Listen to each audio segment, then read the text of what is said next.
오늘 우리에게 주신 하나님 말씀은 신약 누가복음 10장 25절로 37절까지의 말씀입니다. 오복실 권사님께서 말씀 봉독하시겠습니다.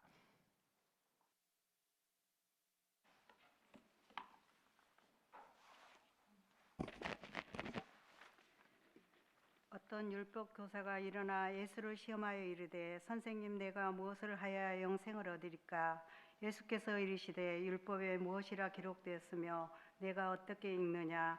대답하여 이르되 내 마음을 다하며 목숨을 다하며 힘을 다하며 뜻을 다하여 주 너의 하나님을 사랑하고 또한 내 이웃을 내 자신같이 사랑하라 하였나이다. 예수께서 이르시되 내 대답이 옳도다. 이를 행하라 그러면 살리라 하시니 그 사람이 자기를 옳게 보이려고 예수께 여짜오되 그러면 내 이웃이 누구이까? 예수께서 대답하여 이르시되 어떤 사람이 예루살렘에서 여리고로 내려가다가 강도를 만나매 강도들이 그 옷을 벗기고 때려 그 죽은 것을 버리고 갔더라.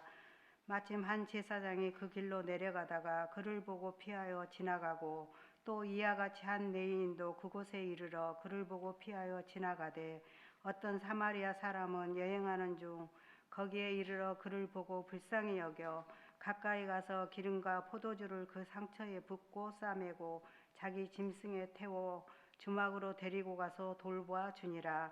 그 이튿날 그가 주막 주인에게 데나리온 둘을 내어주며 이르되 이 사람을 돌보아 주라.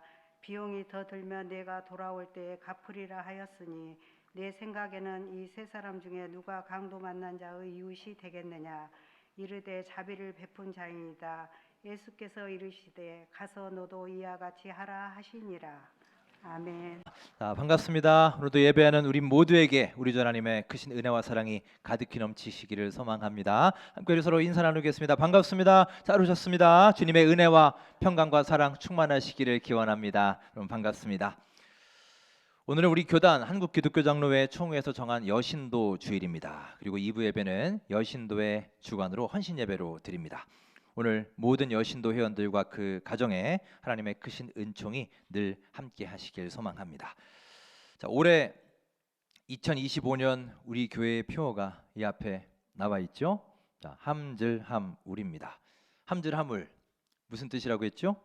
함께 즐거워하고 함께 울라. 이 말씀은 로마서 12장 15절에 나오는 말씀입니다. 우리 함께 원래 말씀이 뭔지 한번 화면을 보시고 읽어볼까요? 자, 읽겠습니다. 즐거워하는 자들과 함께 즐거워하고 우는 자들과 함께 울라. 아멘. 올 한 해 우리 교회가 이 말씀에 맞추어서 우리 한 걸음씩 함께 나아가고자 합니다.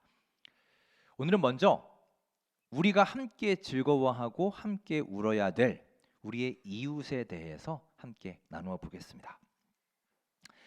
미국의 한 신학교 교수님이 학생들에게 얘기합니다.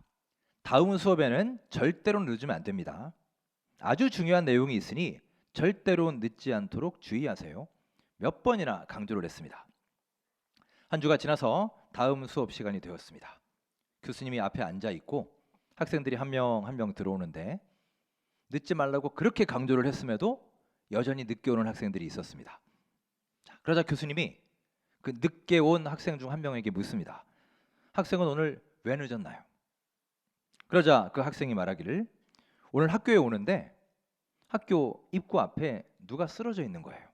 그래서 그 사람을 안전한 곳으로 좀 옮겨놓고 구급차도 부르고 그러느라 늦었습니다. 그러자 교수님은 다른 학생들에게 물었습니다. 혹시 여러분 중에 오늘 입구에 쓰러져 있는 사람을 본 사람 있나요? 그러자 많은 학생들이 손을 들었습니다. 봤다는 거예요.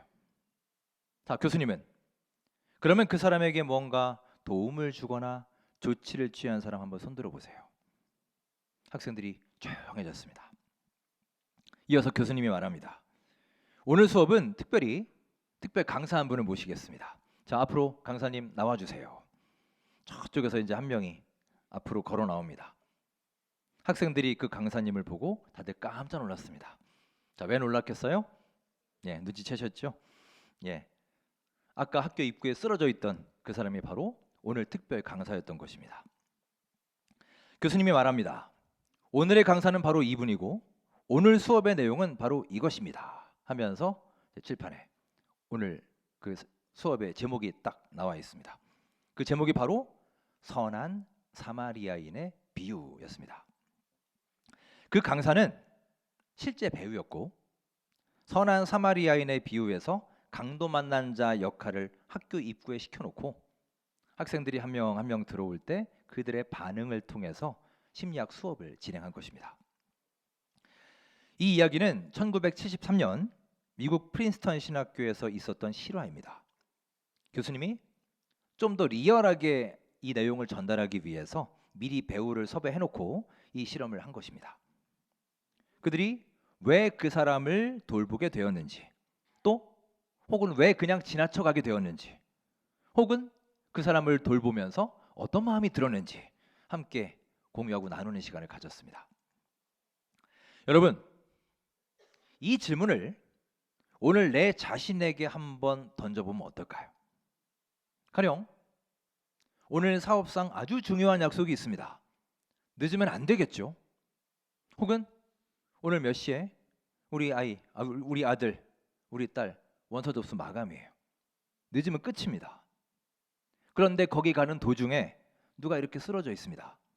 피를 흘리면서. 주변에는 아무도 없습니다. 나 말고는 도와줄 사람이 없어요. 지금 내가 안 도와주면 이 사람 안전을 보장할 수 없습니다. 잘못될 수도 있습니다.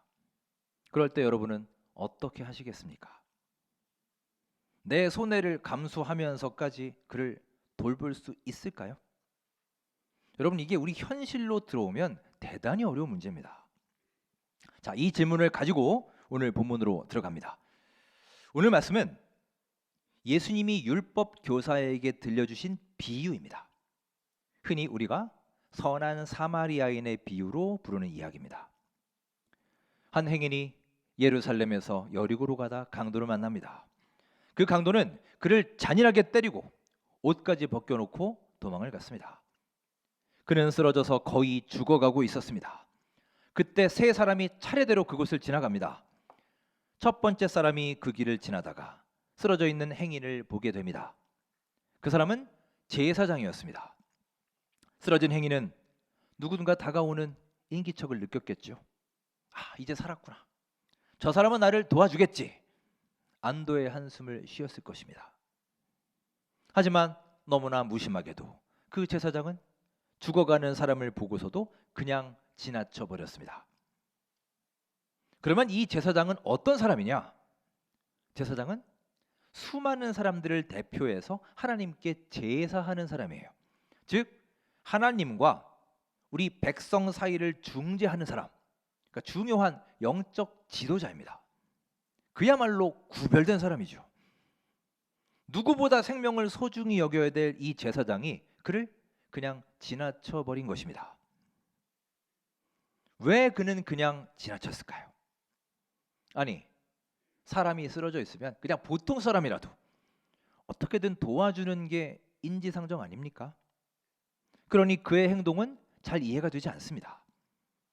자, 오늘 본문 31절을 함께 읽으며 그 배경을 한번 살펴보겠습니다. 31절 함께 읽습니다. 마침 한 제사장이 그 길로 내려가다가 그를 보고 피하여 지나가고. 아멘. 여기서 중요한 표현이 나옵니다. 피하여 지나갔다라고 해요. 제사장이 그렇게 했다는 겁니다. 자, NIV 영어 성경에서는 이 부분을 이렇게 번역을 합니다. He passed by. 그가 지나갔다라고 하고 그 다음이 중요합니다. 피하여라는 말을 on the other side라고 했어요. 우리말로 하면 반대편으로, 맞은편으로 이런 뜻입니다. 그럼 이게 무슨 말일까요? 여러분, 여기서 맞은편이란 무엇의 맞은편이겠습니까? 그 쓰러진 사람이겠죠. 그 피 흘리며 죽어가는 강도 만난 자의 맞은편이에요. 사람이 쓰러져 지금 죽어가는데 그는 그의 반대편으로 멀리 지나갔다는 말입니다. 자, 이 제사장의 행동은 무슨 의미가 있을까요? 학자들은 이 부분을 이렇게 해석합니다. 구약 민수기 19장에 보시면 이와 관련된 율법이 나옵니다. 자, 한번 볼까요? 19장 11절에 이런 말씀이 있습니다. 우리 함께 읽겠습니다. 사람의 시체를 만진 자는 이래 동안 부정하리니. 저런 비슷한 율법이 여러 군데 나와요. 소위 정결과 부정에 대한 율법입니다. 이 사람은 제사장입니다. 누구보다 율법을 잘 알고 있는 사람이에요. 당연히 이 율법을 알고 있었을 것입니다. 자, 그러면 다시 이 상황을 보세요. 지금 자기 앞에 사람이 쓰러져 있습니다. 그런데 지금 그가 죽었는지 살았는지 아직 확실하지가 않아요. 자, 그런데 도와주러 가서 그를 만졌는데 혹시 그가 죽은 사람이면 어떡합니까? 혹은 안 죽었지만 자기가 만진 다음에 그 자리에서 그가 죽어버리면 이게 어떻게 되는 건가요? 이제 일이 커지게 되죠. 그는 시체를 만졌기 때문에 방금 읽은 말씀처럼 율법대로 7일간 부정하게 됩니다. 자, 그러면 구체적으로 무슨 문제가 있느냐? 심각한 문제가 있죠. 그는 그 순간부터 제사장의 역할을 할 수가 없는 거예요. 시체를 만져 부정케 되면 제사장의 자격을 박탈당해서 쉽게 말하면 직무 정지가 되는 겁니다. 즉 아주 현실적인 이유가 그에게 있는 것이죠. 자, 이렇게 본다면 그가 왜 강도 만난 자를 그냥 지나쳤느냐? 그것도 맞은편으로 멀리 떨어져서 지나갔느냐? 그 의문이 상당 부분 풀리지 않으십니까? 결국 기득권의 문제라는 거예요.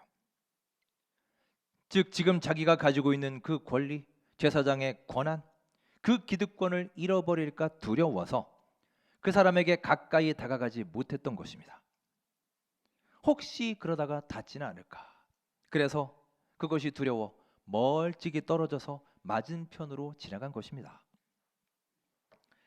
잠시 후에 또 한 사람이 지나갑니다. 그는 레위인이었습니다. 레위인은 이스라엘 12지파 중에 구별된 지파 사람이죠. 성전 직무를 맡았던 사람이에요. 하나님의 전에서 늘 주님을 가까이 모시는 자들, 열심히 봉사하고 사역하고 하나님을 섬기던 일꾼입니다. 그런데 이 충성된 레위인 역시도 이 강도 만난 자를 그냥 지나쳐 갔습니다. 아마 비슷한 이유이지 않겠습니까? 굳이 위험과 손해를 감수하면서까지 그를 돌볼 생각은 감히 하지 못했던 것입니다.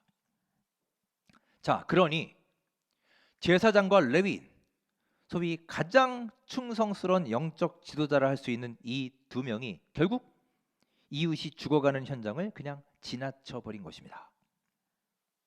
여러분, 이 두 사람은 오늘 우리가 살아가는 이 사회와 우리의 모습을 여실히 보여줍니다.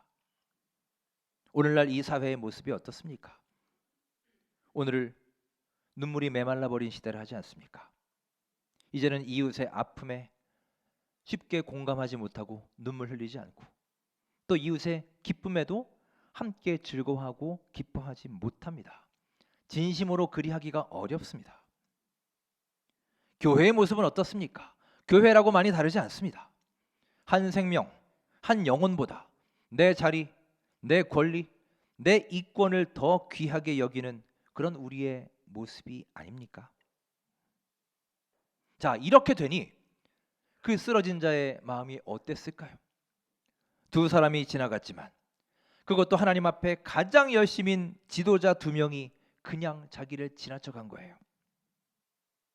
이제 그는 거의 절망입니다. 저 두 사람이 나를 도와주지 않으면 도대체 누가 나를 도와줄 수 있을까? 나는 이제 꼼짝없이 죽었구나. 자포자기하고 있을 그때 또 한 사람이 지나갑니다. 그는 사마리아인이었습니다. 여행 중에 거기를 지나가고 있었습니다.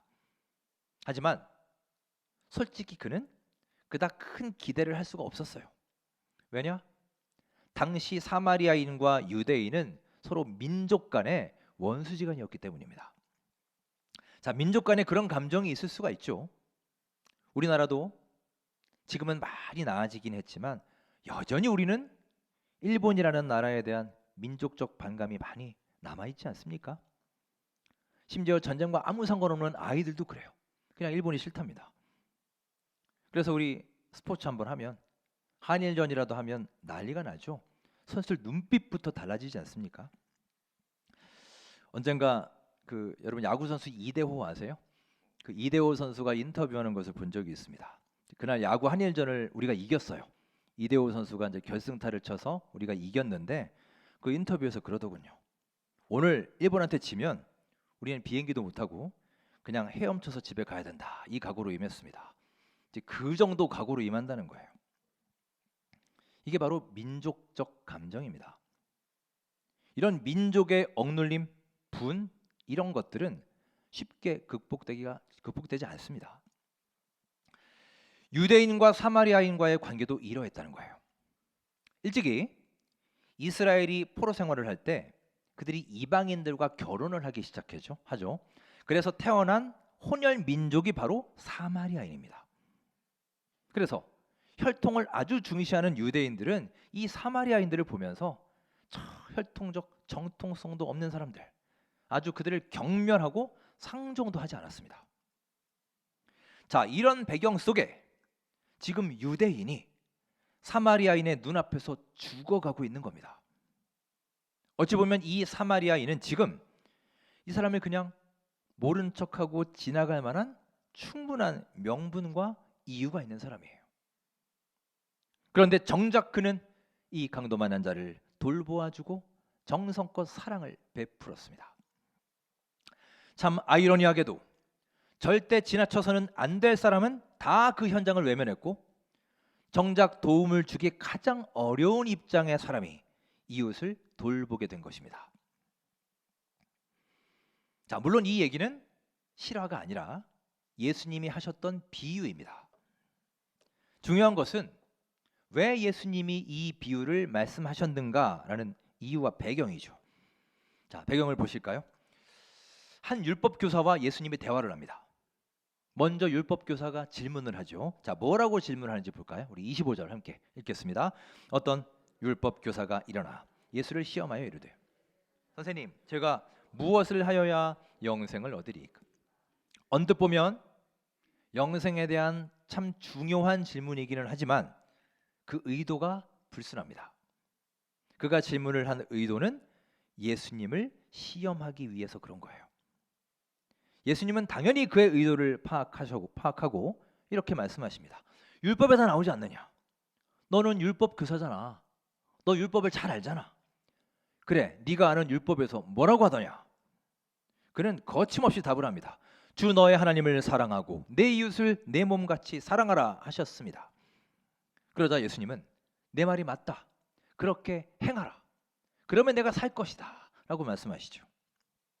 그러자 그가 두 번째로 예수님께 질문합니다. 내 이웃을 사랑하라라고 말씀하셨는데 그러면 그 사랑하라는 내 이웃이 도대체 누구입니까? 도대체 누구를 사랑하라는 말씀이십니까? 이 말이죠. 이 질문에 대한 예수님의 답이 바로 오늘 말씀 선한 사마리아인의 비유입니다. 이 비유를 말씀하신 다음에 36절에서 이렇게 말씀을 하십니다. 이 세 사람 중에 제사장과 레위인과 사마리아인 중에 네 생각에 누가 강도 만난 자의 이웃이 되겠느냐?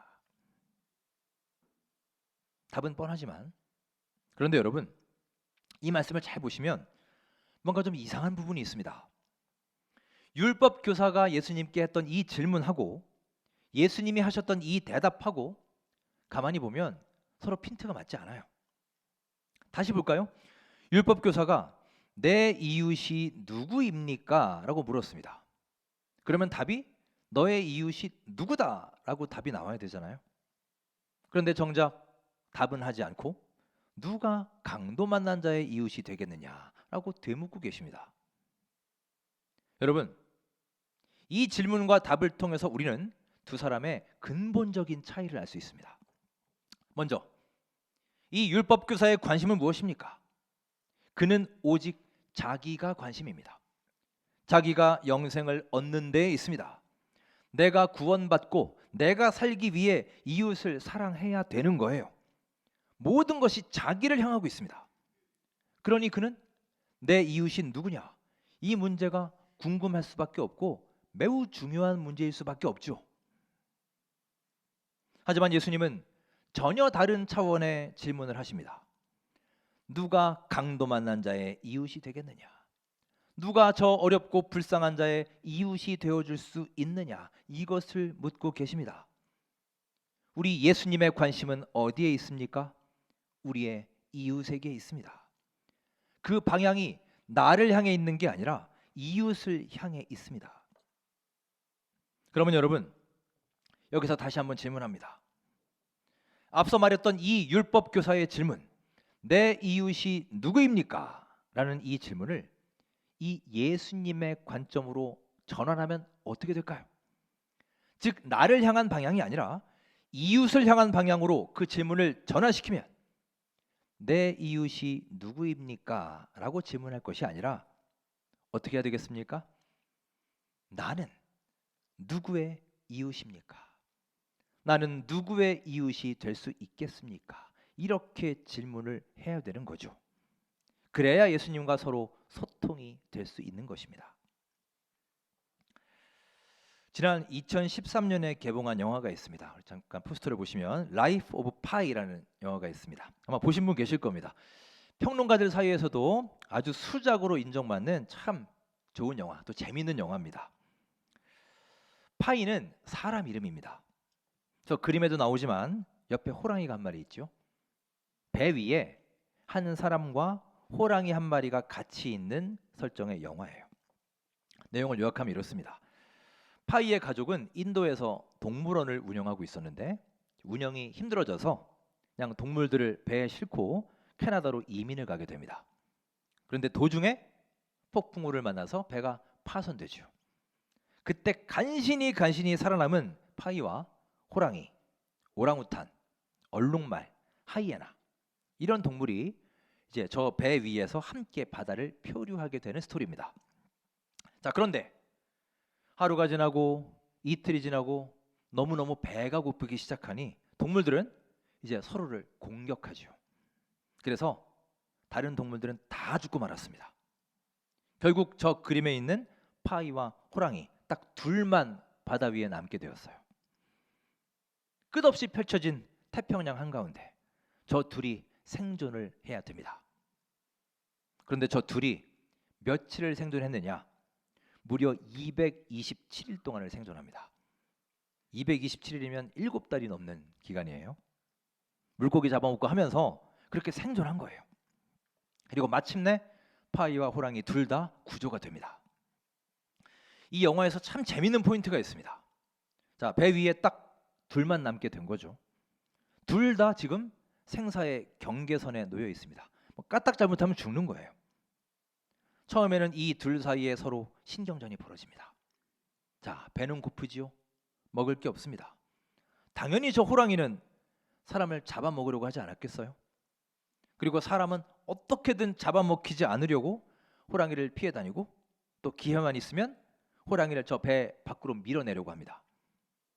이렇게 둘 사이에 치열한 전투가 이어지다가 파이가 드디어 호랑이를 바다로 밀어넣는 데 성공합니다. 빠져버렸어요. 죽일 수 있는 기회가 왔습니다. 하지만 거기서 파이는 호랑이를 죽이지 않고 다시 꺼내줍니다. 건져줍니다. 이게 이 영화의 아주 중요한 장면이에요. 자, 그는 왜 호랑이를 다시 건져주었을까요? 호랑이와 쫓고 쫓기는 긴장감, 그리고 살려고 하는 의지, 이런 것들이 있었기에 200일이 넘도록 그가 견딜 수 있는 원동력이 된 거예요. 여러분 생각해 보십시오. 내가 만일 여기서 저 호랑이를 죽이면 그러면 나는 사나요? 당장 물려 죽진 않겠죠. 하지만 이 망망대해를 나 혼자서 과연 얼마나 버텨낼 수 있을까요? 이 영화에서 주는 메시지는 이렇습니다. 우리가 살아가면서 내 삶을 가로막고 있는 여러 문제들, 여러 고통들이 하나하나 해결되고 그것들이 사라져버리면 우리는 더 행복해질 것 같고 더 잘 살 것 같지만 사실은 그렇지 않다는 것입니다.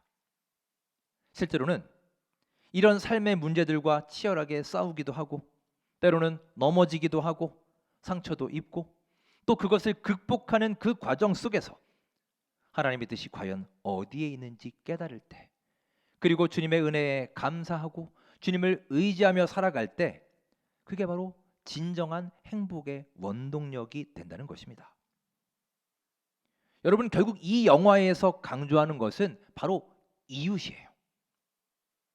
결국 이 배 위에 있던 파이와 호랑이는 서로에게 유일한 이웃이 되었던 것입니다. 단지 서로 공격하고 죽고 죽이는 관계가 아니라 서로에게 진정한 이웃이 되어서 서로에게 힘이 되어주고 이 길고 긴 항해 동안 끝까지 생존할 수 있는 훌륭한 파트너가 되었던 것입니다. 많은 사람들이 오늘의 이 비유, 선한 사마리아인의 비유를 나누면서 도달하게 되는 하나의 질문이 있습니다. 바로 아까 율법 교사가 했던 바로 그 질문이에요. 자, 우리 같이 화면을 보시고 우리 한 목소리로 읽어볼까요? 시작. 누가 나의 이웃인가? 누가 내 이웃인가? 자, 여러분께 묻습니다. 여러분의 이웃이 누구입니까? 나와 친한 사람이 이웃인가요? 나를 좋아해 주는 사람이 이웃인가요? 혹은 내가 호감을 갖고 있는 사람, 나와 뭔가 관계가 있는 사람, 나에게 뭔가 도움을 줄 만한 사람, 오직 이 사람들이 나의 이웃입니까? 오늘 이 시간 내가 생각하고 있는 이웃이 누구인지, 내가 규정하고 있는 이 이웃의 범위가 무엇인지 가만히 한번 내 자신을 생각해보고 돌아보시기 바랍니다. 예수님과 율법 교사는 서로 질문과 답을 하고 있지만 삶의 방향성이 완전히 다릅니다. 예수님은 도움의 손길을 기다리는 사람, 강도 만난 사람, 어려운 사람, 그들의 이웃이 되는 것에 초점을 맞추시지만 율법 교사에게 중요한 것은 오로지 자기 구원과 자기 생명뿐이었습니다. 그래서 내가 살기 위해서, 나를 위해서 도와야 될 내 이웃이 어디에 있습니까? 그는 자기 나름대로의 자기가 편한 이웃을 찾고 있었던 거예요. 예수님의 뜻을 전혀 헤아리지 못하고 있습니다. 여러분, 지금 우리는 어디를 향해 가고 있습니까? 혹시 지금도 나의 모든 열정, 모든 관심이 오직 나에게만, 내 안으로만 향해 있는 우리의 모습은 아닌가요? 내 나름대로의 울타리를 치고 나에게 유익이 되고 나와 좋은 감정이 있는 사람만 이웃으로 드리고 있지는 않으십니까? 나는 지금 예수님의 사랑의 눈을 갖고 있습니까? 내 자리 지키는 것이 더 중요하고 내 입지와 내 자존심과 내 기득권을 지키는 게 더 소중한 그런 우리의 모습은 아닌가요? 사랑하는 여러분, 특별히 오늘 합심하여 예배하는 여신도의 여러분, 우리 예수님의 삶을 기억하시고 바라보십시오. 예수님은 이 땅에서 정말 많은 사역을 하시고 바쁘게 지내셨지만 무엇보다 우리가 어떤 눈으로 이 세상을 바라봐야 하는지, 어떤 방향으로 살아가야 하는지 삶의 올바른 방향성을 우리에게 제시해 주신 분이십니다. 2025년을 맞아 이제 여러분과 저의 삶에 방향에 큰 전환이 이루어질 수 있기를 간절히 소망합니다. 그동안 나 자신의 유익과 욕심을 향한 삶을 살았다면 이제 그로부터 주 하나님을 사랑하고 우리의 이웃을 바라볼 수 있는 넉넉한 마음, 넓은 시야를 가지셔서 여러분의 믿음의 지경이 더욱더 확대되는 복된 한 해가 될 수 있기를 간절히 소망합니다. 내 이웃이 누구인가? 이 질문으로부터 이제는 나는 누구의 이웃인가? 나는 누구의 이웃이 될 수 있을 것인가? 라는 질문으로 우리 삶의 방향의 전환을 이루어서 올 한 해 하나님 사랑과 이웃 사랑을 실천하여 풍성한 믿음의 열매를 맺어가는 우리 모두의 귀한 삶이 되시기를 주님의 이름으로 축원합니다.